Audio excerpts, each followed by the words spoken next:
I want to, I guess, give a bit of a recap Så jeg vil gerne på en måde opsamle of what we've been speaking about. for det, som vi har talt om. Explain some things that we haven't mentioned, Forklare nogle ting, som vi ikke har nævnt. and maybe spend a little bit of time Og måske også bruge en lille smule tid. not clarifying things, Ikke på at opklare ting, but just reviewing some material that we already know, but perhaps we might see in a slightly different way. men på at gennemgå noget materiale en gang til, som I måske vil se i et lidt andet lys. So one of the most important topics that is in discussion in the movement at the moment En af de vigtigste emner, der diskuteres i bevægelsen i øjeblikket, is the subject of time setting, er emnet om tidssætning.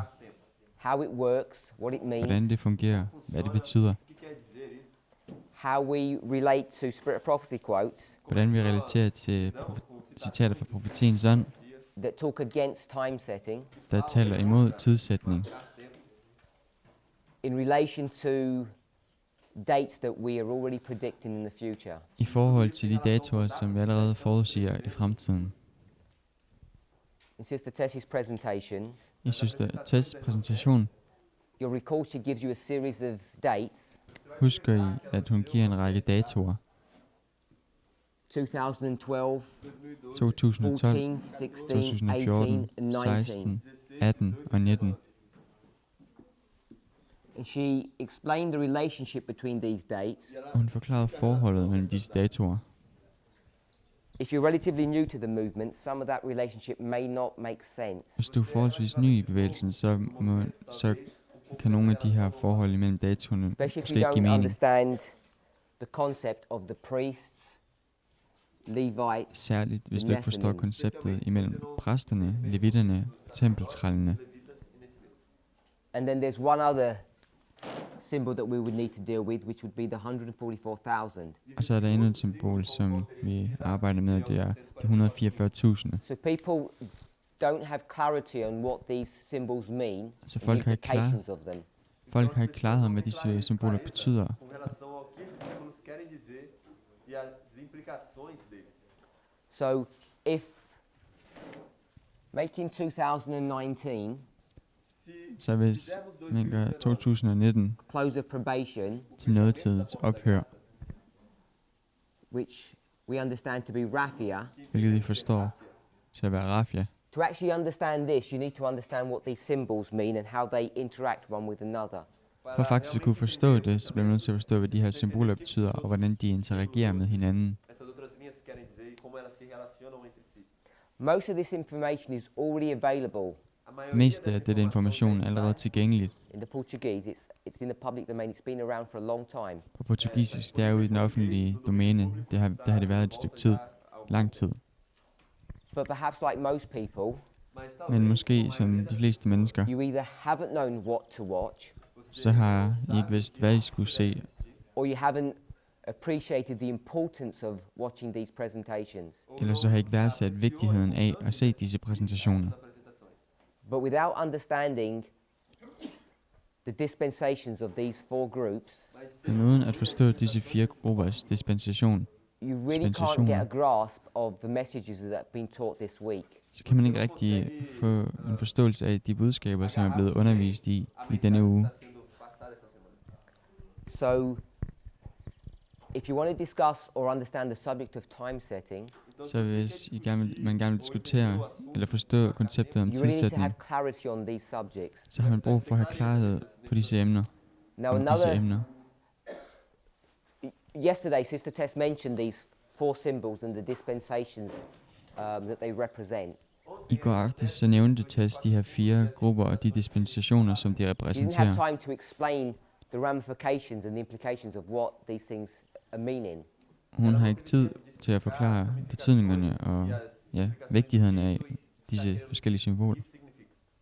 But what she didn't mention Men det, som hun ikke nævnte, is, if I were to call these lines, det er, at hvis jeg skulle kalde det her for linjer, like this, sådan her, and that's approximate as an approximate scale of where they would begin and end. Det er en nogenlunde placering i forhold til, hvor de vil begynde og ende. There's a fifth line she didn't mention, Så er der en femte linje, som hun ikke nævnte, which is an important line that we're developing. hvilket er en vigtig linje, som vi udvikler. I can either call it the line of Adventism, Jeg kan enten kalde den for perhaps that's adventismens the best linje. way to explain it. Muligvis er det den bedste måde at forklare den på. But in our class, I vores klasser we've been calling it the line of the ship. har vi kaldt det for skibets linje. N-A-V-I-O. If you're wondering why we call it the line of the ship, Man kan undre sig over, hvorfor vi kalder det skibets linje. it's because it's connected to Acts 27, Men det er fordi, den er forbundet til Apostlenes Gerninger, kapitel 27. chapter 27. Kapitel 27. And this line is slightly more complex. Og denne linje er en lille smule mere kompleks. It comes in, it's actually two separate lines. Det er faktisk to separate linjer. One of the lines stretches way past this one, En af linjerne strækker sig langt ud over denne, Biant.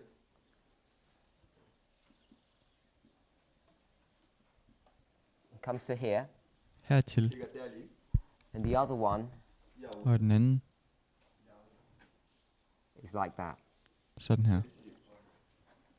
So, if you're wondering what you should be studying, what you need to understand, Så hvis du undrer dig, hvad du burde studere og forstå, you really need to begin researching these histories. så har I virkelig brug for at begynde at undersøge de her historier. Sobre essas histórias.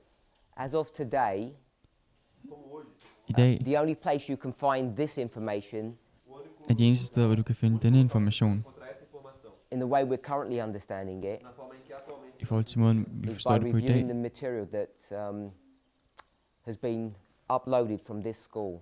seria er det i at gennemgå materialet, som er blevet lagt på nettet fra denne her skole. a partir das aulas dessa escola. So this is relatively new material. Så det er forholdsvis nyt materiale.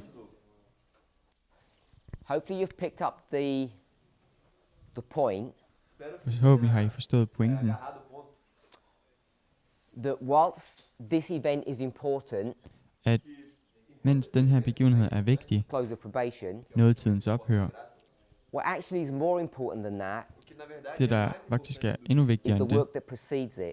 det er det arbejde, som går forud. Now the reason for that, Og grunden til det, det er, we should already know, and I'll explain why we should already know that. vi burde allerede vide det, og jeg vil forklare, hvorfor vi allerede bør vide det.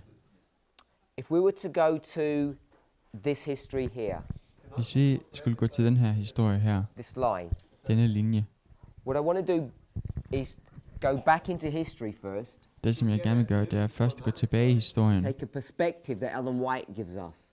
tage det perspektiv, som Ellen White hun giver os. 1798, 1798, 1844, 1844, Sunday law, søndagsloven,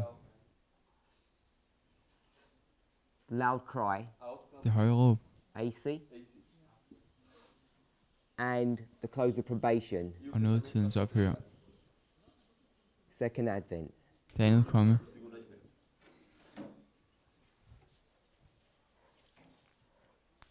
We're now currently using different models to verify reform lines. På nuværende tidspunkt bruger vi forskellige modeller for at verificere reformlinjerne. This is nothing new, Det er intet nyt, but the emphasis that we're making upon it is new.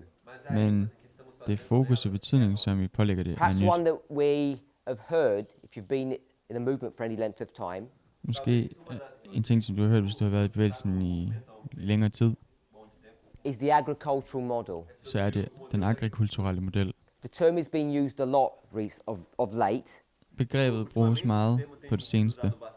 but we know it's important Vi ved, det er vigtigt, because if you go to the premier chapter of the end of the world, Revelation 14, for hvis vi går til det vigtigste kapitel i verdens ende, åbenbaringen 14, it's couched in the imagery of agriculture. så er det indhyllet i agrikulturellens billedsprog. Because if you go to the end of the verse, Hvis du går the chapter, til sorry, afslutningen på kapitlet, it slutningen speaks af about kapitlet, harvesting. så taler det om at høste. You have Christ and 3 angels, Man har Kristus og 3 engle. 2 given instruction, 2 bliver givet and instruktion. Christ and another angel Kristus og en anden engel. having sickles to harvest the earth. De har værktøjer til at høste jorden. So that's one of our prophetic licenses De har to ler speak til at about høste jorden. an agricultural concept. Så det er grunden til og en argumentation for, at vi kan tale om det agrikulturelle koncept. Eller But that's not landbrugskonceptet. the only model that we need to understand. Men det er ikke den eneste model, som vi har brug for at forstå. Revelation 14 gives us another model, Åbenbaring 14 giver os også en anden model. the model of marriage. Ægteskabsmodellen. You have the 144,000 Man har de 144.000, who are identified as being virgins, der er identificeret som værende hence jomfruer. introducing the concept of agriculture. Of marriage. Og derfor introducerer det konceptet om ægteskab. So there are 2 models that we have. Så det er de 2 modeller, som vi har. When you start considering the subject of marriage, Når man begynder at betragte og kigge på konceptet om ægteskab, we went to Revelation 19, gik vi til åbenbaringen kapitel 19, which teaches us that the bride has made herself ready. hvilket lærer os, at bruden har gjort sig selv klar. And if Klargjort you sig. investigate a few verses before who that bride is, Og hvis man undersøger, hvem den brud er nogle få vers forinden, what will you discover? hvad vil du så opdage? This bride is not a human being, Denne brud er ikke et menneske, but it's a city men det er en by or a kingdom, eller et the rige, New Jerusalem. det nye Jerusalem. So the New Jerusalem has become ready. Så det nye Jerusalem er blevet klargjort. So therefore we have a third model, Og derfor har vi en tredje model, the model of construction, konstruktionsmodellen, the building of a city. eller bygningen af en by, Sometimes it's the konstruktionen af en building by. of a dynasty, Samtidig konstruktionen af et dynasti, the house of David. Sometimes it's the hus. building of a temple. samtidig er det bygningen af et tempel, konstruktionen af So et tempel. there are 3 models that we should be familiar with. Så det er de 3 modeller, som vi burde være bekendte med. Devemos estar familiarizados. Agriculture, Agrikultur, marriage, ægteskab, and construction. konstruktion. And the reason we use those models Og grunden til, at vi bruger de modeller, Usamos esses modelos is as a template or a check to ensure that what we're teaching is correct. vi bruger dem som en skabelon eller en checkliste for at se, om det, som vi lærer og underviser, er korrekt. So when people begin to develop a line, Så når folk begynder at udvikle en linje, desenvolver uma linha, if they're developing those lines in isolation, og de udvikler de linjer i isolation eller isoleret set, they're not connecting waymarks properly, de forbinder ikke vejmærkerne på en rigtig or måde, they're not using a template or a secondary check, eller de benytter ikke en skabelon eller en anden måde at verificere, at det, de gør, det er korrekt. it's not so easy to verify that they're correct. I det tilfælde, så er det ikke så let at kunne undersøge, om det, de You gør, might er think that rigtigt og you could korrekt. use another history, Man kan måske introducere en anden historie.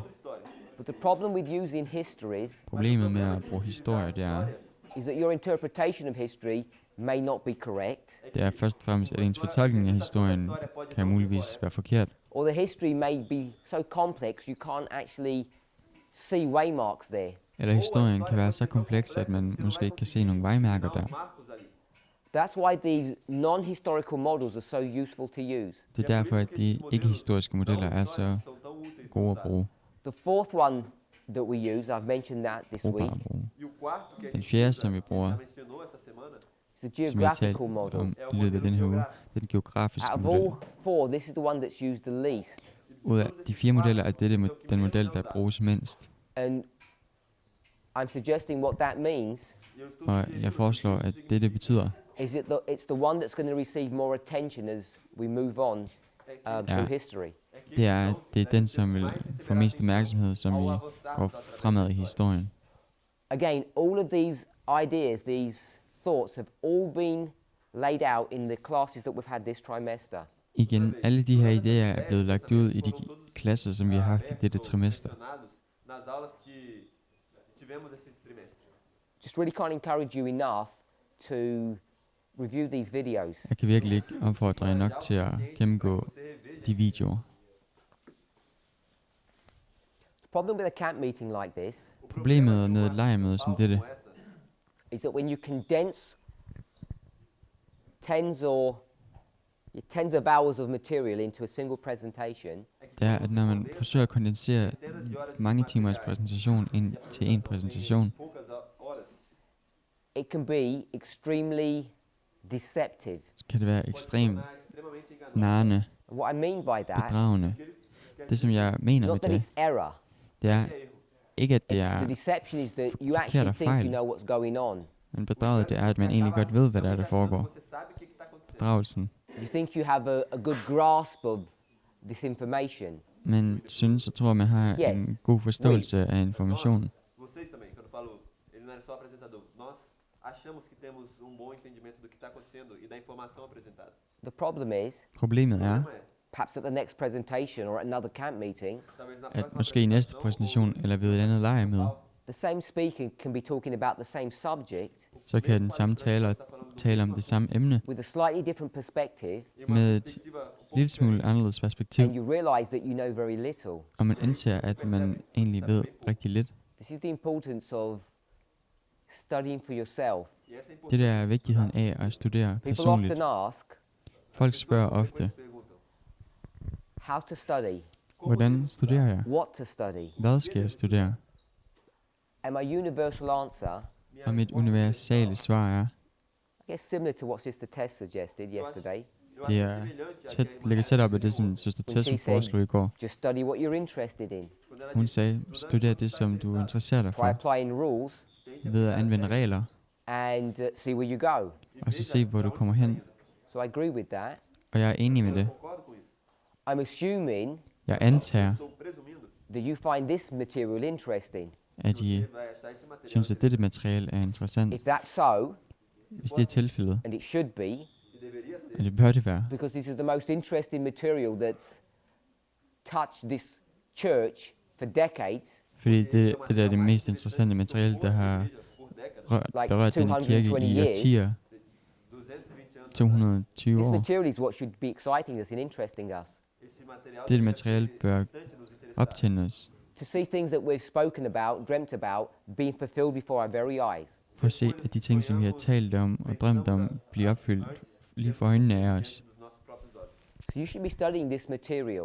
Então você deveria I estar. bør studere dette materiale. The way I normally suggest people study E a Måden, jeg normalt foreslår, at folk studerer på, is to take a single presentation det er at tage en præsentation, after watching perhaps a series måske efter at have set en serie and af præsentationer, take notes on that presentation. og så tage noter til den præsentation. Review all the references that are given. Gennemgå alle referencerne fra So præsentationen you've igen, got a replica of what you were taught så man har en kopi af, hvad man blev undervist i in your own notes. dine egne notater. And then what you do, Og det du så gør, you begin a process of researching. så begynder man en proces, hvor man undersøger, You look man up extra researcher, references. man kigger efter ekstra referencer. Sister Tess has given you recommendations of people to research as an example. Søster Tess har givet os Recomendações de pessoas. forslag til, hvilke personer vi bør What you undersøge, for begin to do eksempel. if you do that, E o que você Og det, som vi begynder at gøre, når man gør det, começar a fazer isso, you'll begin to expand your understanding of this singular topic, du vil begynde at udvide din forståelse af dette ene emne, singular. because the perspective that you receive here at a camp meeting like this is not the only perspective. fordi det perspektiv, som du modtager på et lejrmøde som dette, det er ikke det eneste perspektiv. Coming back to what I was saying, Jeg vil gerne vende tilbage til det, som jeg talte om før. if you take this history Hvis man tager den her historie, and you want to confirm how it works and how it's functioning, og man gerne vil bekræfte, hvordan den virker og fungerer, you can apply an agricultural model over the top of this så kan man anvende en agrikulturel model oven på dette, to make denne sure that linje, it has integrity. for at se og tjekke, om den har integritet. So we'll do that. It's very easy. Så vi vil gøre det, det er meget let. Ploughing, Her har vi plovningen, Ará. Si. Es. den tidlige regn, Oh, sorry. Si. Si. CCS? No. den sildige regn Is that CS? Yes. Correct. And harvest. og høsten. E colheita. So it's relatively straightforward to put an agricultural model over this. Så det er forholdsvis lige til at overlægge denne linje med en agrikulturel model. What we've done in the past, Det som vi i fortiden har gjort, too many of us, alt for mange af os, is we've taken isolated spirit of prophecy quotes, det er, at vi har isoleret citater fra profetiens ånd had our own perspective, og haft vores eget perspektiv and what we end up doing is på det. trying to dovetail those spirit of prophecy quotes into our paradigm. Og det som vi gør, det er, at vi ender med at tage de her citater fra profetiens ånd og presse dem ind i vores And if forståelse you af do noget something andet. like that, Og hvis man gør noget som det, you expose yourself to danger. så udsætter man sig selv for The fare. danger of making mistakes. Fare for at lave fejl. De cometer erros. And then you have no reference point E assim você Og så har man ikke noget referencepunkt tem ponto de referência to check if what you're saying is correct or not. para poder til at undersøge, om det som man siger er rigtigt eller If any forkert. of this makes any sense to you, Hvis noget af det her giver mening for dig, and for some of us it doesn't, for nogle af os, så gør det ikke. to give an example of what I've just said, For at give et eksempel på, hvad jeg lige sagde. for a number of years now, For alguns anos já, i because we understand Inom ourselves år to be nu. priests, fordi vi forstår os selv som værende præster, whatever you think that means, uanset hvad du tror, det betyder. and we've been more focused upon our own history than others. Og vi har været mere fokuseret på vores egen historie end andres. So we've been focused upon this history here, Så vi har været fokuseret på denne historie her, which is only a portion of this history here. hvilket kun er en del af den her historie her. é maior dos 144.000. So that you understand the reference point that I'm speaking of, Så for at forstå referencepunktet, som jeg taler om, this is Raphia to Panium. så er det her Aí temos de 1989. Sorry, 1989 to Panium. 1989 til Panium. So we've been focusing so much on this, Vi har fokuseret så meget på dette, trying to create a narrative, a history of what's going on. og vi har forsøgt at skabe en fortælling, en We historie om, ended up hvad der making foregår. mistakes and not realizing that. Så vi endte med at lave fejl, uden at vi selv indså det. And the only way that those mistakes have been identified and then corrected Og den eneste måde, hvorpå de her fejl er blevet identificeret og derefter is by rettet, following a much more systematic plan. det er ved at følge en meget mere systematisk plan. So common sense plan É plano do senso comum. is you go to inspiration and see what God tells you Hvis man går til inspiration for at se, hvad E ver o que Deus está te falando. Gud before fortæller, you ever try and make application. før man nogensinde forsøger at gøre brug af anvendelser, eller And anvende if det, you do man that, læser og studerer.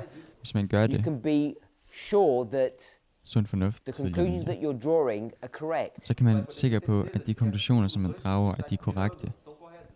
As an example, Por exemplo, Som et eksempel, is it good er det godt, for it to rain in the harvest? er det godt, hvis det regner i høsten? Is that a good thing or a bad thing? Er det en god ting eller en dårlig ting?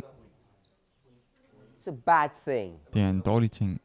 Book of Proverbs teaches us it's a bad thing. o livro de Provérbios, Ordsprogenes bog lærer os, at det er en When dårlig Israel ting. asked for a king, Da Israel spurgte efter en konge, was God happy or sad? var Angry. Gud glad eller trist, Depending on what you think his emotion was. afhængig af, hvad du tænker, hans følelse det var. Certainly wasn't pleased, was he? Han var i hvert fald ikke estava se sentindo tilfreds, var han. How did he exhibit his displeasure? Hvordan udviser han sin utilfredshed? exibiu seu desprazer. You could have a guess. I kan gætte. Adivinhar. Sorry? Lhes deu o rei, ele falou. No, that wasn't. He didn't exhibit his pleasure by giving them a king. Nej, det var ikke det, han gjorde. Deles lhes dando o rei. What time of year was it? Hvilket tid på året var det? You can follow just through my logic if you need to know the history. It's harvest. Hvis I kigger på min logik her, så kan vi se, at det var i høsten. And what happened? Og hvad skete der? Started to rain. Det begyndte at regne. When it starts raining in harvest, you know things are going wrong. Når det begynder at regne i høsten, så ved man, at tingene de går galt. Og det, But because You we get were better. studying, Men fordi at vi studerer without proper reference points, uden nogen særlig gode we developed referencepunkter, models så udvikler vi modeller, that showed that in the harvest period here, der viser, at i en høstperiode it her, was raining. så regnede det.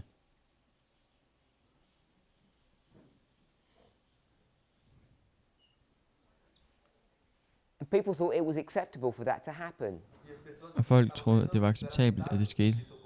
And the reason they thought that was acceptable Grunden til, at de troede, det var acceptabelt, det var, is because they were not using any checks fordi de ikke brugte nogen som helst form for to determine if that was Checks. even a viable proposition. at finde ud af, om det var overhovedet var en bibelsk struktur eller et So forslag.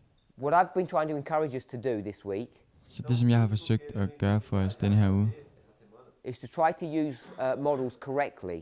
det er at bruge modeller, der er korrekte. We haven't spoken about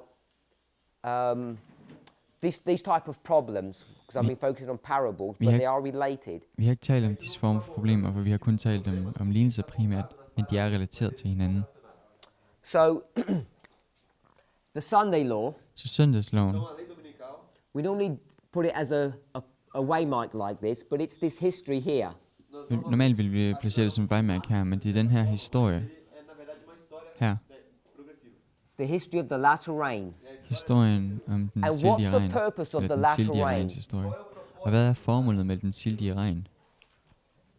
The way you would answer the question Måden, hvorpå man vil besvare spørgsmålet, is by going back to the natural to understand the spiritual. det vil være ved at gå tilbage til det naturlige for at forstå det åndelige. So you have a field Så man har en mark here her, that's going to be plowed, som vil blive ploget, cleaned up.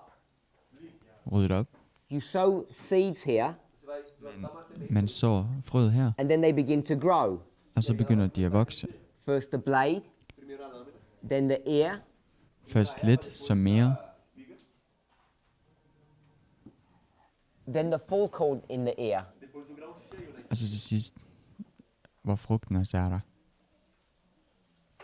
And once you begin to see that, Og når vi begynder at se det, then you know whose benefit the rain is for.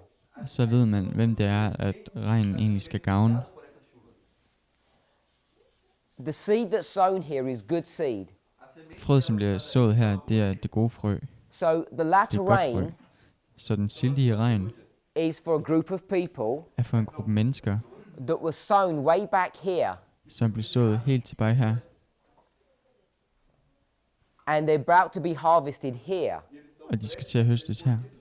So who is that group that's been identified Og hvem er den gruppe, som bliver that is to identificeret, be benefited som skal have gavn af by this rain? den her regn? If you ask most Adventists, Hvis man spørger de fleste adventister, they'll tell you that this latter rain or loud cry, så vil de fortælle dig, at den her sildige regn, eller det høje råb, this message det er det budskab, is for the world, det er for verden, for til their verden, benefit, til deres and gavn. it's not. Det er det ikke. This history is not for the benefit of the world. Denne historie er ikke til verdens gavn. People who are being benefited Folk, som får gavn af, or prepared eller forberedt af, are God's people. at det er Guds folk. And the reason we come to these misconceptions Og grunden til, at vi kommer til de her misforståelser, is because when we read, det er, at når vi læser, we read amiss. så læser vi forkert. And the reason the reason we make those mistakes Og grunden til, at vi laver de fejl, because we don't actually know and understand what we're reading. det skyldes, at vi ikke rigtig ved eller forstår, hvad det er, vi læser.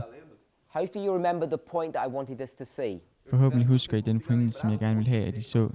Just reading words Hvis vi blot læser ord, doesn't give you a full and complete perspective of what's going on. så giver det os ikke et fuldt ud og komplet What you perspektiv af, need to hvad do der is foregår. create structures. Det, man har brug for at gøre, det er at skabe strukturer. If you're a Millerite, Hvis du er en Millerit, you'd call it create a chart. så vil du kalde det at skabe et kort. It's these visible representations of what we read Det er de her synlige repræsentationer af, hvad vi læser, that help to not only rivet the truth in our minds, som ikke kun hjælper os med at grundfæste sandheden i vores sind, but help to clarify Men and hjælper os, ensure what we're teaching is correct. hjælper os med at tydeliggøre og sikre os om, at det, som vi underviser, det er korrekt. It's obviously clear Det er åbenlyst, det er klart, that if this field, at hvis denne her mark, its purpose is to take care and nurture good seeds, dets formål er at tage sig af og drage omsorg for the frøene, people who are receiving this rain here, at så hvis folkene, der modtager den her the regn ones her, that are designed to be benefited by it, dem som egentlig er designet til at drage gavn af det der, få nytte af is det, God's church. at det er Guds kirke. We might use the term the 144,000. Vi vil måske bruge begrebet de 144.000. Now, let me read a Spirit Prophecy quote to you. Lad mig læse et citat fra profetiens ånd. Early Writings, page 277. Det er Early Writings side 277.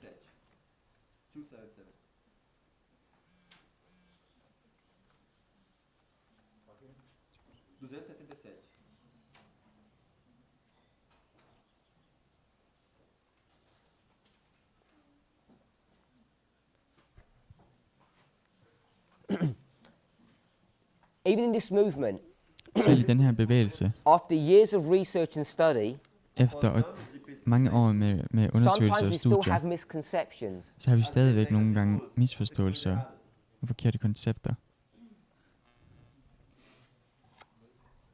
Early Writings er budskaber til menigheden på dansk. Sidetallet er muligvis ikke det samme.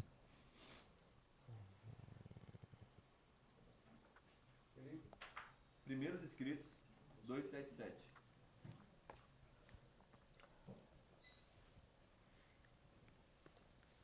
I want to cut into the paragraph. Jeg vil gerne skære ind i paragrafen, Para metade do parágrafo, So it's towards the end. så det er mod enden. perto do fim. So just give some background.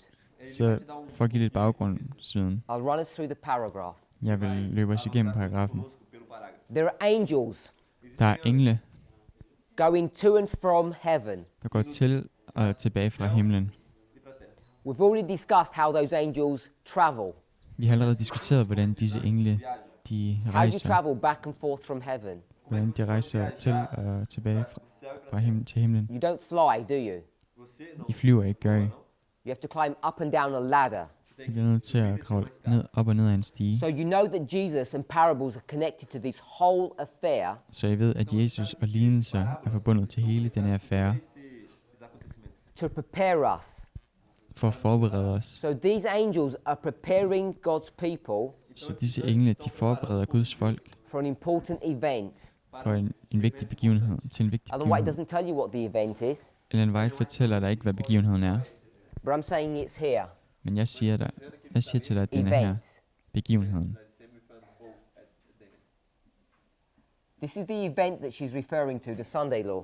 Det der er begivenheden, som hun refererer til, søndagsloven. So the first thing we know Så det første ting, som vi ved, is before the Sunday law, er, at før søndagsloven, in the history i of the historien, former rain, i den tidlige regns historie, angels are coming back and forth from heaven så kommer engle til og fra himlen via this ladder, via denne stige, or as Ellen White taught us, eller som Ellen White lærte os, this chain of truth. den her sandhedskæde, And they go link by link, back og de and går forth. kædeled efter kædeled frem og So tilbage. you know Så I ved, that as parables were developed in this history, at som lignelser blev udviklet i denne historie, the angels are using the parables here så bruger englene lignelserne her to do what? til at gøre hvad? They're now being used to prepare us for the Sunday law. De bruges nu til at forberede os på søndagsloven. So if you don't know how parables work, Så hvis du ikke ved, hvordan lignelser fungerer, these angels are not doing their work for you. disse engle, de gør ikke deres They're arbejde for doing it dig. for someone else. De gør det for en anden. The problem is Problemet det er, that we're already here, at vi er allerede her, and many of us have made some serious mistakes in this history. og mange af os har foretaget nogle alvorlige fejl i den her historie. God has a solution for that problem. I'm not Gud har en addressing that. løsning på det problem. Det vil jeg ikke adressere nu.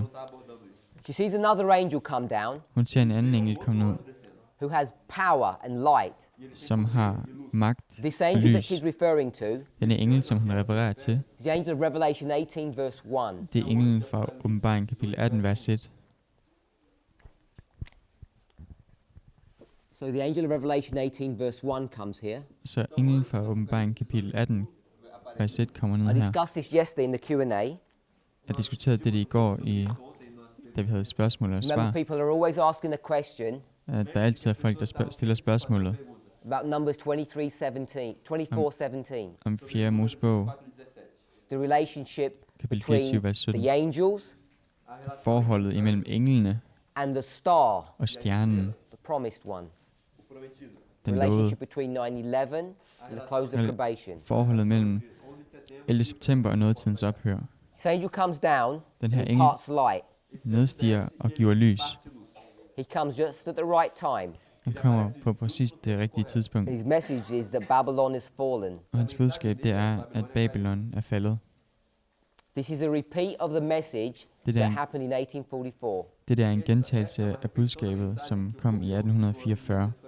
If you recall the model that we spoke of yesterday, it was in reference to this point. Hvis I husker modellen, som vi omtalte i går, så er det reference med dette punkt. So now I want to start reading. Så nu vil jeg begynde at læse. If you pick up the date where it says 1844, it's the next sentence. Vi samler op efter sætningen, hvor det står 1844. Det er næste sætning. So we'll read those last three sentences. Så vi vil læse de 3 sidste sætninger.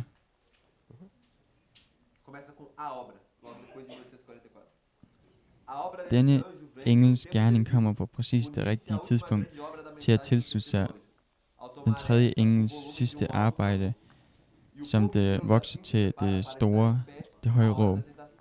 Og Guds folk er på den måde forberedt til at stå i prøvelsens time, som de snart skal møde. Jeg så et stort lys hvile på dem, og de samlede sig for frygtløst at proklamere den tredje engels budskab.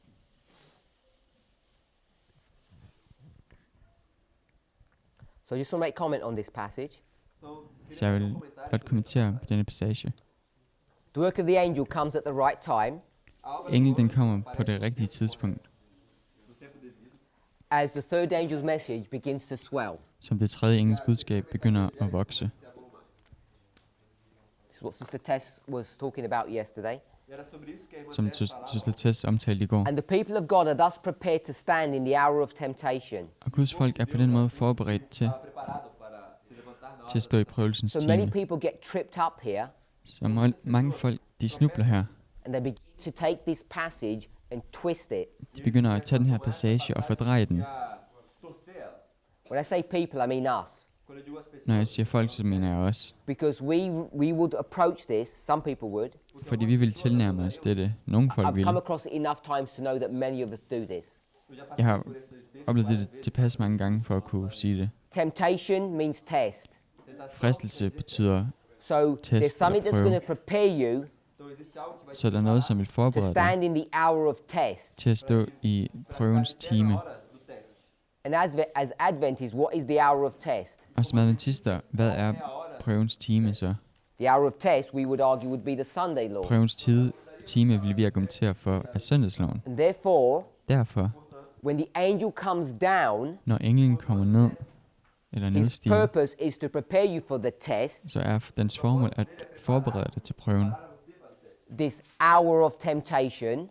Den her And therefore, you fristelsestime. could develop a logic Derfor kan man udvikle en logik, that takes Revelation 18 der tager åbenbaringen kapitel 18 out of its context ud fra dens and drags kontekst it back og trækker den tilbage to 9/11. til 11. september. This is the logic that we use. Det er logikken, som vi benytter. My understanding is that that's incorrect. Min forståelse det er, at det er forkert. Ellen White's explicitly clear Ellen White er meget if we tydelig, read carefully hvis man læser forsigtigt, what is going on. hvad det er, der foregår. How do we know Hvordan ved vi in a very simple way på en meget simpel måde, that is incorrect to do, that you can't do that? at det er forkert at gøre, at man ikke kan gøre det? This is not a robust truth Det der a ikke, robust defense, det der ikke er et robust forsvar, Defesa robusta. but it's just a simple way of showing you this. men det er blot en simpel måde, hvorpå man kan vise dette til jer. One thing that you need to do En ting, som man er nødt til at gøre, when you read the Spirit of Prophecy når man læser i profetiens ånd, Uma citação do Espírito de profecia. is watch out for when she quotes scripture. det er at holde øje med, hvornår hun citerer be fra aware. skriften af. Tá ciente de quando ela tá Vær på vagt om dette. In those last three sentences, did you see where she was quoting scripture? I de 3 sidste sætninger så I, hvor hun citerede skriften. The problem with that Problemet med det, is because when it gets translated into the Portuguese, det er, at når det bliver oversat til det if the portugisiske, translator didn't know she was quoting from the Bible, at hvis oversætteren ikke vidste, at hun citerede fra Bibelen, they wouldn't translate it correctly. så ville det ikke oversætte det korrekt. da maneira correta. So in the Portuguese, you may not even have the ability to recognize that she's quoting scripture. Så på portugisisk har hun måske ikke engang evnen til at genkende, at hun citerer skriften. Verso bíblico ou citando texto. In that second sentence, I den anden sætning it says that the people of God are thus prepared to stand in the hour of temptation. står der, at og Guds folk er på den måde forberedt til at stå i The phrase Prøvelsens hour of time. temptation is a biblical verse. sætningen Bible prøvelsens time af en bibelsk sætning. Frase, Den stammer fra Bibelen af. verso bíblico. If you go to Revelation chapter 3, Gå til åbenbaringen kapitel 3,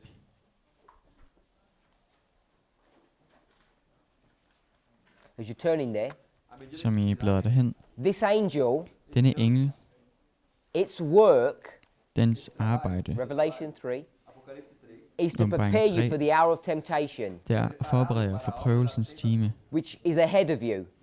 hvilket ligger foran jer. So we know the relationship. Så vi kender forholdet.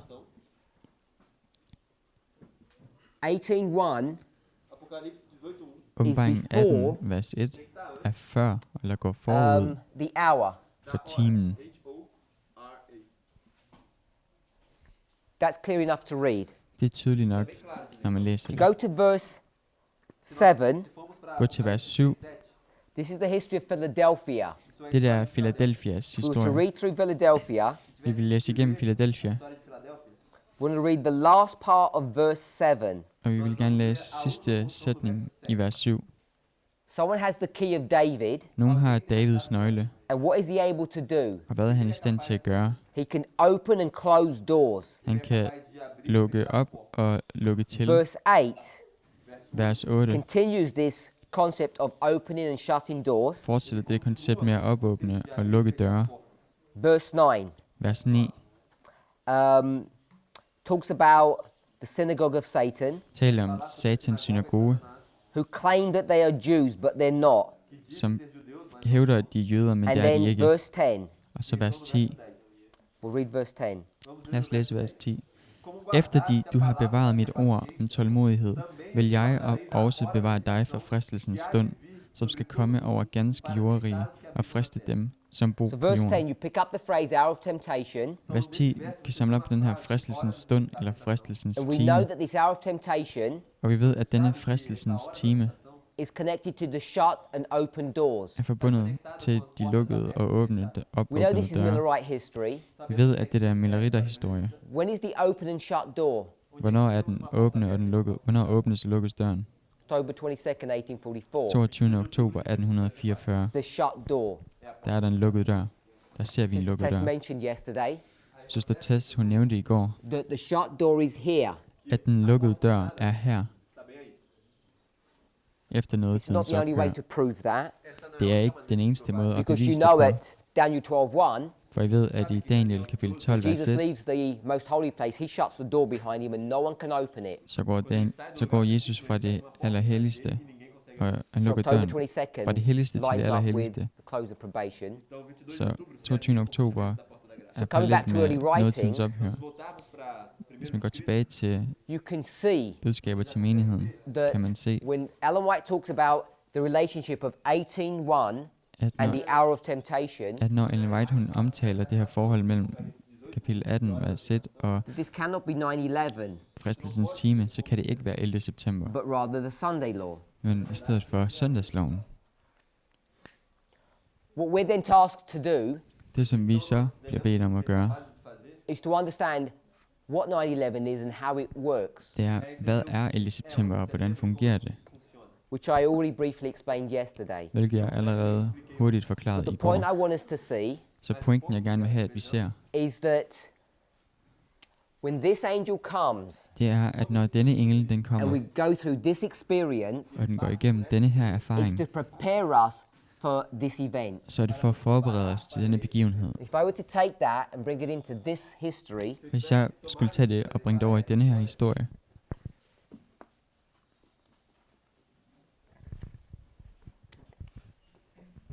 this here is this shut door, her vil den lukkede dør være, and this here og det is her the Sunday law. vil være søndagsloven. And it's this history Og det er denne her historie, that prepares you som forbereder dig for this event. for denne begivenhed. So you need to know what's going on in this history Så vi har brug for at vide, hvad der foregår i denne historie, in order to prepare you for this. for at kunne forberede dig til dette. Because this is the time, For dette er or tiden, what she calls the hour. eller det som hun kalder for fristelsens time. I'm going to call it the hour of test, Jeg vil kalde det prøvens time, not temptation. ikke fristelse. See? And this is Panium. Og dette er panium. This is why we've made such an emphasis this week, Det der er grund til, at vi lagde så stor vægt på, Sister Tess, søster Tess gjorde, on understanding this history well. på at forstå den her historie grundigt. And the key Og to nøglen understanding all of this history til at forstå hele den her historie, is really found here in 2014. den findes i virkeligheden her i 2014. And as soon as you start doing that, Så snart man begynder at gøre det, you realize så indser man, that you're in a history at man er en historie, not of the latter rain, ikke i den tidligere regns historie, but of the former rain. men den tidligere regns historie. And therefore, to understand the latter rain, you need to have understood the former rain. Og for derved at kunne We're in forstå the history of the latter rain. den tidligere regn, skal man kunne forstå den But in forrige. order to understand this, For at forstå den her tidligere regn, which many of us are now being confronted with, hvilket mange af os nu konfronteres med, there needs to be this preparatory work back here. så bliver der nødt til at være et forberedende arbejde her. This preparatory work Dette will forberedelsesarbejde allow you to understand what's happening here. vil tillade en at forstå, hvad der foregår her. Remember the statement about receiving the first and then being able to appreciate the second. I husker udtalelsen om at modtage den første, og så være i stand til at værdsætte den anden. You end up going all the way back, of course, to 9/11 Men ender selvfølgelig med at gå hele vejen tilbage til 11. september, to understand this history. for at forstå den her historie. And there are important key dates that run all the way through this. Og det er vigtige nøgledatorer, der løber hele vejen igennem her. But the one that was spoken about was 2012. Men den, som der blev talt om, det var It 2012. becomes a key event Det bliver en nøglebegivenhed to understand what's going on in this history. for at forstå, hvad der foregår i den her historie. In the terms of this basic study, I det her basale studies begreber, this would be the former rain, så vil det være den tidlige regn. 2012. 2012, It's a warning. det er en advarsel. It's a cry Det er et råb of what? om hvad? 2012 was the cry that the latter rain is about to begin to be poured out. 2012 var råbet om, at den tidlige regn skal til at blive udgivet Because fra we were 2014. unwilling to hear that call, Fordi at vi var uvillige til at høre på det råb, the movement found itself in a lot of problems. så fandt den her bevægelse sig selv i mange God problemer. is good. Gud er god, And despite our weakness and frailty, og på trods af vores svaghed og skrøbelighed, he kept his side of the covenant, of the bargain. så blev han ved med at holde fast i hans del af aftalen. And just on time, Og lige til tiden the latter rain begins to fall. begynder den tidlige regn at falde, Ready or not. og man er klar eller ikke er. And many of us were not ready. Mange af os var ikke klar. We had this great treasure thrown upon us. Vi havde den her store skat kastet kastet over os. Rather than benefiting us, Og frem for at den ville gavne os, this flood drowned us. så druknede denne flod os. Afogou. And a number of people were killed by that flood. Og et stort antal mennesker blev slået ihjel af den flod. Por essa inundação. You can imagine I kan forestille jer, if you get a plant hvis man tager en and plante, it hasn't grown properly og den ikke har vokset, in som this den skulle, history, i den her historie, where the showers were light and gentle, hvor regnskyllene de var små eller mindre, blide. what happens to a weak sapling if you flood it? Hvad sker der with til en heavy lille rain? spire, hvis man oversvømmer den med meget regn? It will not help it to grow, it will destroy that plant. Det vil ikke hjælpe den med at vokse, men det vil destruere den plante. This message Dette budskab of the latter rain fra den tidlige regn destroyed people. ødelagde folk. That's a matter of historical fact now. Isso já é Det handler om, det er historisk fakta nu. And these people Disse mennesker in this history i denne historie between 2012 and 14, mellem 2012 og and I'm not 2014, talking about any morality. og jeg taler ikke om nogen som helst form for moralitet. These people were reveling. Disse folk, de gjorde oprør. No. Really happy and joyous, essas pessoas Og de var elas virkelig estavam glade muito felizes, og ja, comemorando, virkelig like glade, we did last night. como a gente fez ontem. ligesom vi gjorde i går Yes. aftes. Estavam celebrando, They were reveling estavam comemorando. De in var the glade glorious light of the former og rain, glædede sig over det herlige lys i den tidlige their regn. version of it. Deres version af det. Dessa chuva. And when judgment came, Og da dommen kom, it was too late for them to recover. så var det for sent for dem. Because if you Ret op don't på det. accept the former rain, For hvis man ikke accepterer den tidlige regn, this latter rain så vil den her sildige is regn not there to help you, ikke gavne dig. Den er der ikke for at there to hjælpe dig så. destroy you. Så er den for at destruere dig. And that's what happened. Det er det, der skete. Sister Tess has spoken about that. Jeg synes, at Tess talte om dette. So now we are here. Så nu er vi her. Many of us were innocent bystanders in that conflict. Mange af os var uskyldige Yeah, Muitos de nós estavam tilskuere til den konflikt, which by the way is not innocent, hvilket forresten ikke er uskyldigt. dangerous, Det er farligt, numa posição perigosa. because only unstable people fordi kun ustabile personer, have two minds. Tem duas mentes. som har to They don't sind, know who speaks for God and who speaks for man. fordi de ved ikke, hvem der er, der taler for Gud, og hvem der er, der taler for mennesket. As I said, God is really good. Som jeg sagde, Gud han er virkelig god. Many of us who got swept away in that beguiling history Mange af os, som blev skyllet væk i den were narrende given another historie, opportunity. vi fik en anden mulighed. But you know, Endnu this en movement mulighed. teaches that history repeats. For vi ved jo, at den her bevægelse lærer, at We historien need to be gentager careful we sig. don't repeat the same mistakes. Men vi skal være forsigtige med, at vi ikke gentager de samme fejl.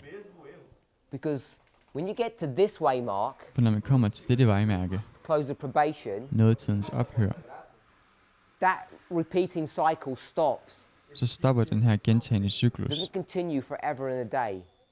Den vil ikke fortsætte for evigt. And we're in this history now, Men vi er i den her historie nu, and as we've read og som vi har læst correctly, korrekt, what Ellen White is speaking of at det, som Ellen White hun taler om, is that this angel of Revelation 18 comes down, det er, at den her engel fra åbenbaring 18 nedstiger. not for the first time, Ikke for første gang, as I explained yesterday. som jeg forklarede i går. It's the empowerment of that work Det er styrkningen af det arbejde in the history of the priests, i præsternes historie, which we haven't discussed this week. hvilket vi ikke har diskuteret i den her uge. And its purpose Og dets formål, is to prepare God's people. det er at forberede Guds folk. For what? For hvad? Til hvad? For this hour of temptation. Til denne So if you don't prøvelsens understand time. Så hvis vi ikke what's forstår, going on in this history, hvad der foregår her i den her historie, by definition, på in definitionen this history here, for den her historie her, in a time period of harvest, i høstens tidsperiode, when everybody gets cut, når alle bliver you'll skåret, get cut down. så bliver du nedskåret. This is an image of destruction Det der er et billede på destruktion, Imagem de destruição. as much as it is an image of salvation. lige så vel som det er et billede af frelse. Uma imagem de salvação. I'm going to read another quote. Så lad os læse et andet citat. taken from early writings. Det er også fra budskaber til menigheden. Actually, no, I want to go back to that back to the one we just read. Men faktisk vil jeg gerne gå tilbage til det, som vi lige har læst. We read paragraph 1, 277, paragraph 1. Vi læste 277, paragraf Same 1. pagination. What's the coding? På engelsk er det EW 277.1. I'm reading paragraphs 1 and 2. Jeg vil gerne læse paragraf 1 og 2. By the way, the chapter title is called The Loud Cry. Kapitlet her kaldes det høje Let me råb. quickly draw something for you. Jeg vil gerne lige tegne noget for jer.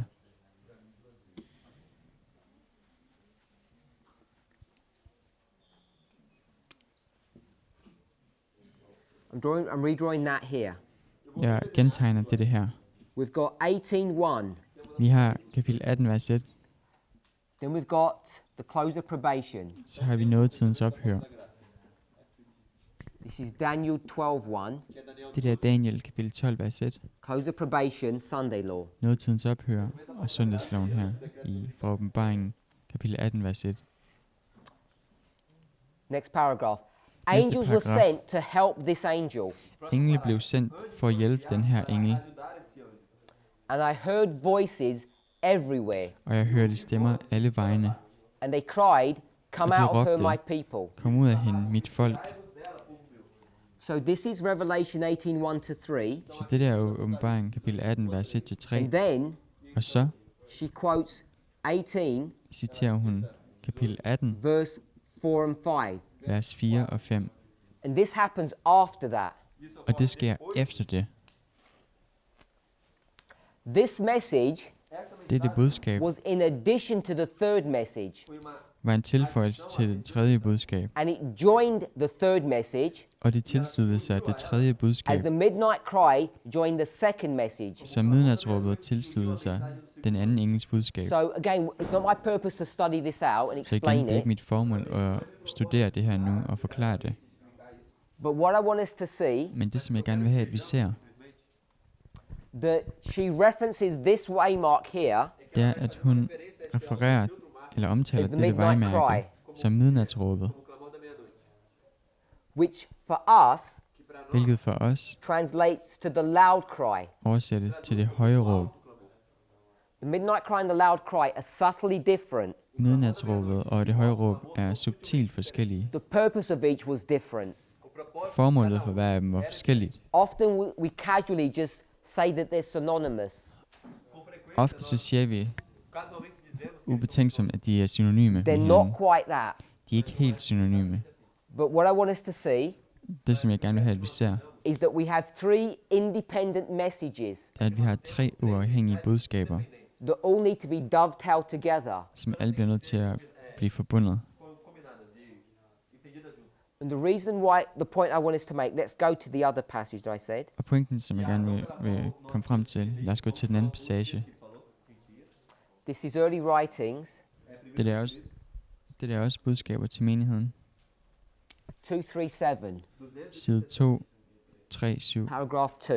paragraf 2. I'm not going to read that paragraph, Jeg vil ikke læse den paragraf, but what she says, men det hun siger, the angels had refused the first angel's message. det er, at englene havde They forkastet rejected the light from heaven. lyset fra himlen og Churches. den første engels budskab. Kirkerne havde gjort det.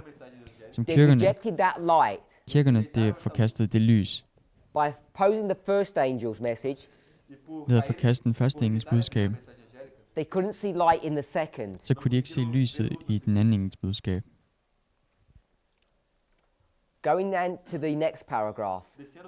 Når man går til næste paragraf, But near the close of the second angel's message, tæt ved den engels budskabs afslutning, I saw a great light from heaven shining upon the people of God. så jeg et stort lys fra himlen skinne på Guds folk. And I heard the voices crying, De hørte stemmerne råbe, Behold, the bridegroom cometh. se, brudgommen kommer. This was the midnight cry, Dette var midnatsråbet, which was to give power to the second angel's message. hvilket skulle give kraft til den anden engels We've tied budskab. up two separate independent histories. Vi har taget 2 uafhængige historier. page 277, page 237. Side 277 og One is 232. Millerite history, one is our Den history. ene er Milleritternes historie, den anden er vores historie. And I only want to make one point about this. Og jeg vil O único kun ponto que eu quero fazer komme frem til en pointe angående dette. And I want us to get this. Og jeg vil gerne have, at vi forstår dette. She says near the close. Hun siger, nær afslutningen, tæt ved afslutningen.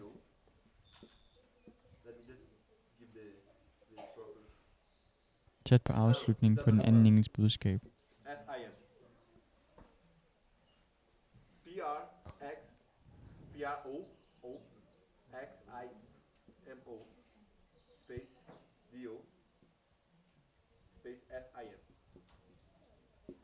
So it's near the close Så det er tæt ved of the afslutningen second angel. på den anden engel. This was our line Det var vores linje, and the Millerite line. og Milleritternes linje Looks like this. ser sådan her ud. This is April Det der er april, and this is October. det der er oktober. And this E aí temos Dette is July, August. er juli, And I'm going august. to underline August. Jeg vil gerne understrege august. ganhar agosto. It's a big year. No, BR. So we've lined up these two histories. Então nós Så vi har tegnet de her historier And what I parallelt med want us to hinanden. see, Og det, som jeg gerne vil have, at vi ser, she says near the close hun siger, nær ved of the afslutningen second angel, på den anden engel. mensagem angélica, hence my underlining August. Derfor understreger jeg august. sublinhando agosto. But if you actually looked at the maths, Men hvis man faktisk kiggede på et kort, there's not much difference in it.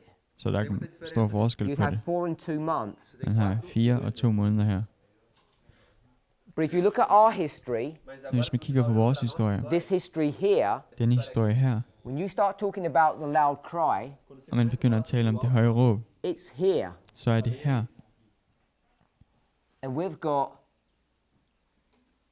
4 years Og vi har 4 år 4 anos. and 1 year. og 1 år. So when she talks about near the close, Når hun taler om og siger tæt ved afslutningen, she really means near the close. så refererer hun og læser hun nær And afslutningen. that doesn't even give a fair representation of the scale.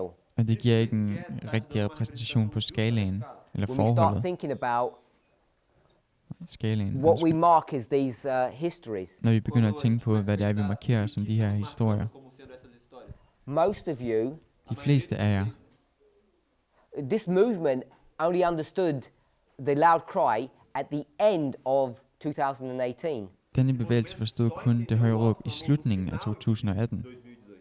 So we've only relatively had just over 1 year Så vi har relativt set kun haft from when it i was lidt over first 1 år, introduced fra da det blev først introduceret to the fulfillment of this. til opfyldelsen af dette. And what's surprising, Og det, der er overraskende, O que é surpreendente or what should surprise us, eller det, der burde overraske os, if we would imagine det var, hvis vi kunne that forestille this os, message would remain static, que essa at det her budskab ville fortsætte med at være that if the statisk, presentations of the midnight cry, the loud cry, og at midnatsråbets og det høje råbs præsentationer do amor da meia-noite.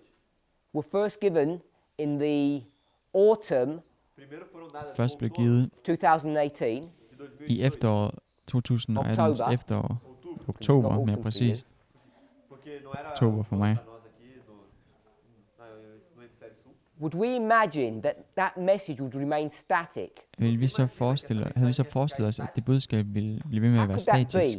be? Hvordan kunne det være? Let me read a passage to you. Lad mig læse en passage for jer. Go to the Hebrews. Gå til Hebræerbrevet.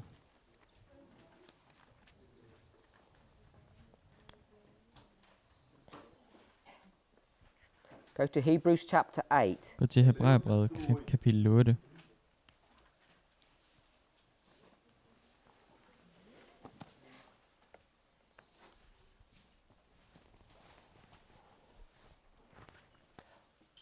The reason why we're turning to Hebrews 8 Grunden til, at vi går til Hebræerne kapitel 8, is because in verse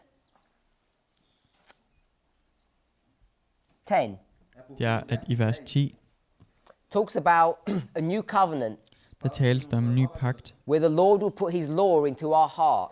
hvor Herren vil putte sin And lov we've i deres spoken sind, about eller i this. deres hjerter på engelsk. Vi har What talt om message dette. is this? Hvilket budskab er dette? This is the Laodicean message, Det er det laodikensiske budskab, third angel's message. den tredje engels budskab. This is what we're dealing with. Det er det, vi har med at gøre. We're dealing with a message Vi har med et budskab at gøre, where God will put his laws in our heart. hvor Gud vil indskrive sin lov i deres sind. You know, often when we look at this idea, Ofte når vi kigger på denne idé, we just think it's referring to the Ten Commandments, and så it's tænker vi not. blot, at det bare refererer til de 10 bud. Det gør det ikke. If you go to passages like Psalm 119 or Psalm 19, Hvis du går til passager som salme 119 eller salme 19, you'll see how David uses this repeat and enlarge technique så vil man se, hvordan David han bruger den her gentagelses- og forstørrelsesteknik to expand our concept of what law looks like. til at udvide vores koncept om, hvad lov ser ud som. It's not just the Ten Commandments, Det er ikke blot de 10 bud, it's the entire Bible. det er hele Bibelen. So, if we drop down to verse 11, Så hop ned til vers 11. we'll read that. Det vil vi læse. Hebræerbrevet 8, vers 11. Og de skulle ikke lære hver sin næste og hver sin broder og sige, kend Herren, til de skulle alle kende mig, fra den lille iblandt dem, indtil den store iblandt dem. For those of us For dem af os, who are born again, som er født på ny, however you want to conceptualize what born again looks like, ligegyldigt hvordan du vil forestille dig, hvordan det ser ud at blive født på ny. maybe you conceptualize it as being someone who's nice. Måske forestiller du dig det som en, der er rar. Maybe you conceptualize it as someone who has an understanding of Daniel 11, verse 40 to 45. Måske forestiller du dig, at det er en, der har en idé om, hvad Daniel Maybe you 11, want to vers conceptualize it as 40-45 Revelation betyder. 19, verse 7. Måske har det noget at gøre med åbenbaring kapitel 19, vers 7. Someone who has got their life in order and is now ready. En, der har styr på sit liv og er klar nu. Whoever you want to see that, Ligegyldigt hvordan du vil se det. maybe you need to decide for yourselves what it looks like. Måske har du brug for at bestemme for dig selv, hvordan det ser ud som. But one thing the Bible is clear upon, Men en ting, som Bibelen er tydeligt omkring, those people who are experiencing this new covenant relationship, det er, at de folk, som har erfaring i det her nye pagtforhold, what do they not need? hvad er det, som de ikke har brug for? They don't need to be pushed. De har ikke brug for at blive skubbet. They don't need to be coerced, pressurized. De har ikke brug for at blive presset. They don't even need to be told what to do De har ikke engang brug for at blive fortalt, hvad de skal gøre. because they're fully autonomous beings. De er fuldt ud autonome væsener. The Bible says Bibelen siger, that no one needs to go to them at der ikke er nogen, der bør and say, have you brug for at should komme learn til this dem stuff, og sige, du bør lære det her It's materiale. important. Det er vigtigt because everyone for alle, who has this law in their heart som har den her will know lov i the sit Lord sind, for themselves. vil kende Herren for dem selv And when it personligt. says everyone, Når der står, he alle. defines who that means. definerer de, hvad det betyder. From the head Fra hovedet to the feet. til fødderne. I made it up. From Det the er mig, der head definerer det på den måde. Fra hovedet to the feet. til fødderne. From the least Fra den to mindste the greatest. til den største. I want us to think about the implications of that. Jeg vil gerne have, at vi tænker over betydningen af det. You know, you're not doing us a favor by coming here. Det gør ikke også en gavn, at You're du not kommer doing her. God a favor. Du gør ikke Gud en We're here gerning to eller en minister tjeneste. to your needs. Vi har brug for at sørge for jeres behov, And far too often, men i langt we're having to langt chase oftere, people så har vi brug for at jagte folk, like you. ligesom jer. Chase you for resources, Jagte jer for ressourcer, your time, jeres tid, your help, jeres your hjælp, financial resources. jeres finansielle ressourcer. But you're not doing anyone a favor. Mas você não está fazendo para I gør ikke nogen There should be no pressure. hjælp. Der bør ikke være nogen. The only people that need to be No. pressurized As únicas pessoas Man bør ikke være tvunget til noget. and be told De eneste mennesker, som bør være presset to be reprimanded, og til at blive reprimanderet, to say, why are you not watching these presentations? What's going on with you? til at sige, hvorfor er det, I ikke ser de her præsentationer? Hvad er det, der foregår med jer? errado acontecendo com vocês. If you feel Hvis du føler, in that kind of situation, at i sådan en slags you know you're a situation, Laodicean. Se você sente så ved du, at du er en laodikenser. If you feel Hvis du føler, you're being rebuked and told off at du bliver irettesat repreendido com isso, for being lazy, for at være doven, for misguiding God's people, for at mislede Guds folk, then you know what these scriptures are teaching you. så ved du, hvad skrifterne de lærer dig. ensinando That you are not experiencing the New Testament experience of the new covenant. que você At du não ikke está oplever det nye testamentets erfaring om den nye pagt, do novo pacto. And lest you're not aware of it, og medmindre du er Você não vai estar bevidst ciente.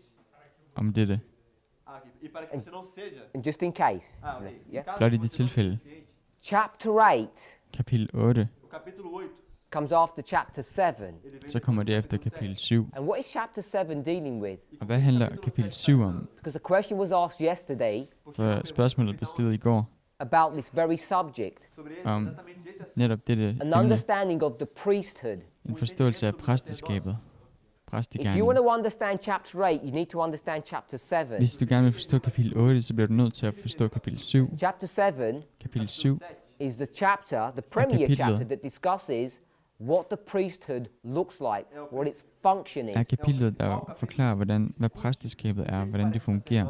E qual é a sua função? And so if we are priests, Então, se Og hvis vi så er præster, are we priests in name será que somos er vi så kun sacerdotes præster af or navn, in heart? eller i hjertet? Verse 10 says, Vers 10 siger, verse 10, 8:10, 8, 10, kapitel 8, vers 10 siger, that we're supposed to be priests in heart. diz que nós at vi bør være præster i vores hjerte, Therefore, we would understand this message. og derfor vil vi forstå dette budskab. Therefore, Derfor, in the words of Matthew nas palavras i Matthæus ord, 24, Matthæus 24,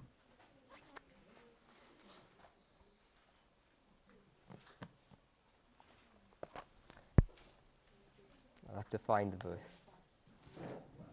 jeg skal lige finde det.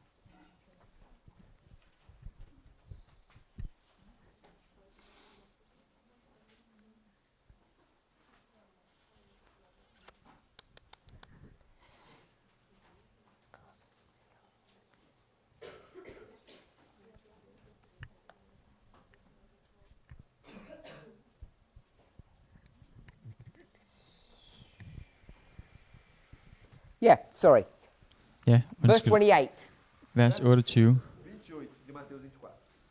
Matthæus 24, Read verse vers 28. 28. Vamos ler o verso 28. 24, 28. 24, 28. Read. Pois a Til hvor ådslet er, der skulle ørnene forsamles. as águias. We read it? Har vi læst det? What's this verse teaching us? Hvad lærer dette vers os? This verse is teaching us Dette vers, det lærer os, that where the camp meetings are, der hvor lejrmøderne de er, where the light is, der hvor lyset er, that's where the people gather to. det er der hvor folkene samles. Ajuntam. Where the carcass is, Onde estão as cartas? Der hvor ådslet er, where the taste of rotting flesh, hvor smagen af rådent kød, eller these kød er, ravenous birds are attracted to. som disse rovfugle, de tiltrækkes af. Vão ser atraídas. The parable is easy to understand. Lignelsen er let at forstå. The things that interest God's people, De ting, som interesserer Guds folk, they go to. Eles vão, de går derhen. They're attracted to it. eles são De er atraídos aí. tiltrukket They af det. don't need to be forced or pressurized to go. De har ikke brug for at være presset eller tvunget til at tage They're afsted. driven to go. De drives derhen. É, atraídos até aí.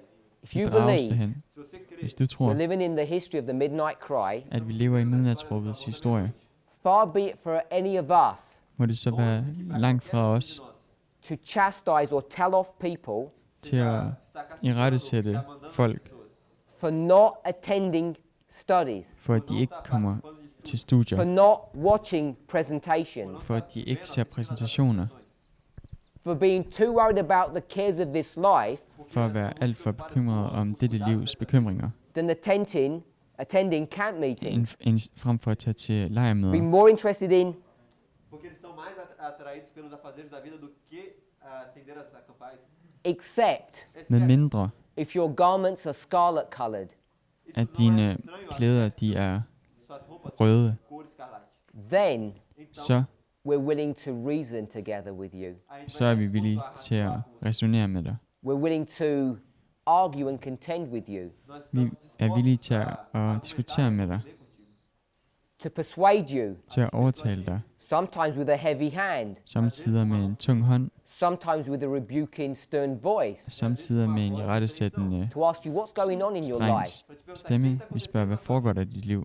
that your profession, At din bekendelse, your teaching, din lære, is not in agreement Não está de ikke er i acordo with overensstemmelse your life, med dit liv, with your mission. med din mission. Hopefully remember Christ object lessons. Forhåbentlig husker vi Christ Object Lessons. As we close now, ao encerrar Lad os afslutte nu.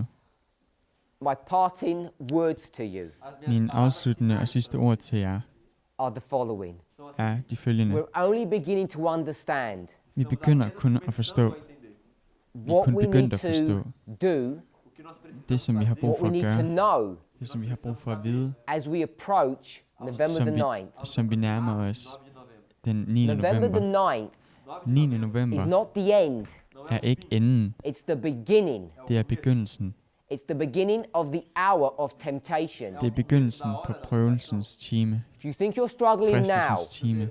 Hvis I tror, I kæmper nu, it's not going to get any better in November. så bliver det ikke bedre efter It's november, about to get a lot worse. men det skal til at blive meget værre. If you feel under pressure Hvis du føler dig under pres with the weight of responsibility, med Peso da responsabilidade, tunget af ansvar, just tynget af with ansvar, the enormity of the information that you need to grasp hold of, blot med hensyn til al den information, som vi bliver nødt til at forstå, tem que conseguir alcançar. I can assure you, så kan jeg forsikre dig om, after the November, at efter november, you will collapse så vil du kollapse, when you see the mistakes that we have made, når du ser de fejl, som vi har begået. the people that have been lost, Que pessoas Folk vil ikke være when we fortabte, see Christ for who and what he really is, når de ser when we see Kristus for, Christ, quando nós når de ser Kristus for hvem og hvad as han in virkelig er, Daniel chapter 10, som i Daniel kapitel 10, we will collapse. så vil vi kollapse.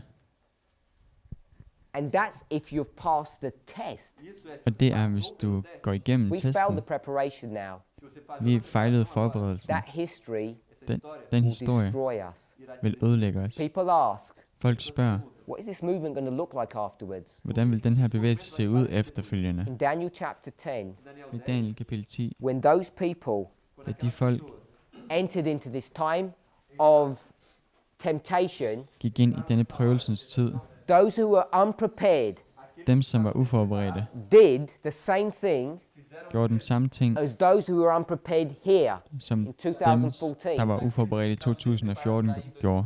Of their own volition, of their own will, da própria vontade, Ud af fra deres they egen ran vilje, away der løb de væk, because they didn't like what they saw. for de kunne ikke lide, hvad de så. There are going to be things here at Raffia that you don't like what you see Der vil være ting her ved Rafia, som du ikke vil kunne lide, at du ser, if hvis you haven't prepared yourself in this history. du ikke har forberedt dig i den her historie. The problem is Problemet er, we are in a period vi er i en periode, where there is no open hostility. hvor der ikke er nogen åben fjendtlighed eller fjendskab.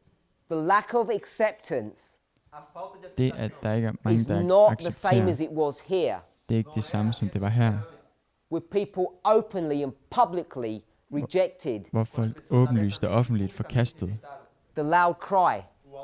det høje råb. Here, no one is doing that. Her er der ikke nogen, der gør det. quem está fazendo isso. The opposition A oposição is subtle. é bem sutil. Fjendtligheden We're er living in a new subtil, dispensation. for vi er i en ny dispensation. Ask yourself, Se pergunte, Stil dig Don't selv look to your spørgsmålet. neighbor. Gå ikke til din nabo. are you resisting você está resistindo Kæmper du imod the loud cry? ao alto clamor, det høje råb? Are you not accepting it? Accepterer du det ikke? Are you not preparing Forbereder du dig ikke for Raphia? til Rafia? Maybe it's because you don't even understand what's going on. Måske er det, fordi du slet ikke forstår, hvad der foregår. But remember, Men husk, Hebrews 8:11 Hebræerbrevet kapitel 8, says if vers you're born 11, again, hvor der står, at hvis du fødes på ny, you're a priest hvis du er en præst of the highest order, af den højeste orden, then you don't need people to tell you off. så har du ikke brug for, at folk de rettesætter dig. You're like a hungry, ravenous bird Du er ligesom en sulten rovfugl, that will search out the truth for yourself. som selv vil finde sandheden. And let me remind you Og lad mig påminde dig om, that a vulture at en grib knows the difference between a dead rabbit and a live rabbit. kender forskellen på en død kanin og en levende kanin. They know where the food is De ved, hvor føden er, and where it's not. og hvor den ikke er. They don't have to be instructed. De har ikke brug for at være instrueret og blive instrueret They om have det. an automatic sense of where to go and where not to go. De har en automatisk sansning om, hvor de skal tage hen og hvor de ikke skal tage hen. Jesus, his sheep, know his voice. Jesus kender hans stemme.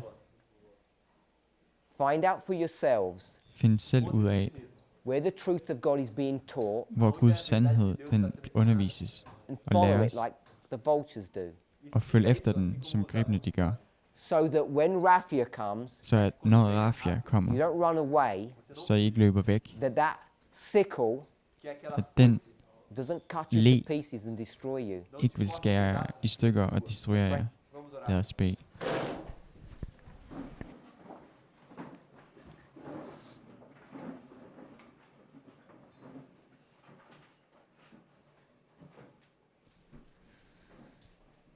Heavenly Father, we thank you. Himmelske Far, vi takker dig.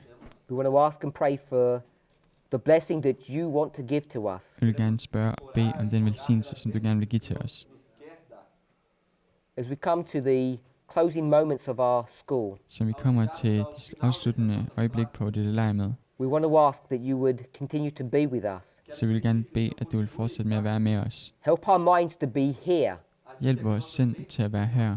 not for future travel plans. Ikke langt hen i fremtidige Help us to rejseplaner. continue to hear your voice Hjælp os med at blive ved med at høre din stemme, before your voice goes silent.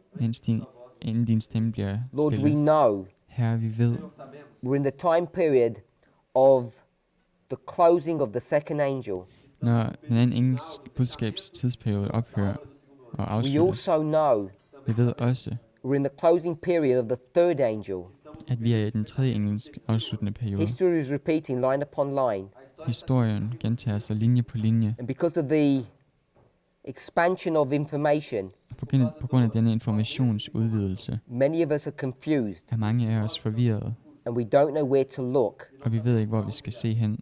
Help each of us to spend much time on our knees, Hjælp hver af os til at bruge meget tid på vores knæ pleading with you, i seeking kamp for med dig, faith, og søge i troen, seeking for wisdom, at søge visdom to know where to find answers. til at vide, hvor vi skal finde svarene. Help the promise to be fulfilled in our lives. Hjælp os med at opfylde løftet i vores egen liv.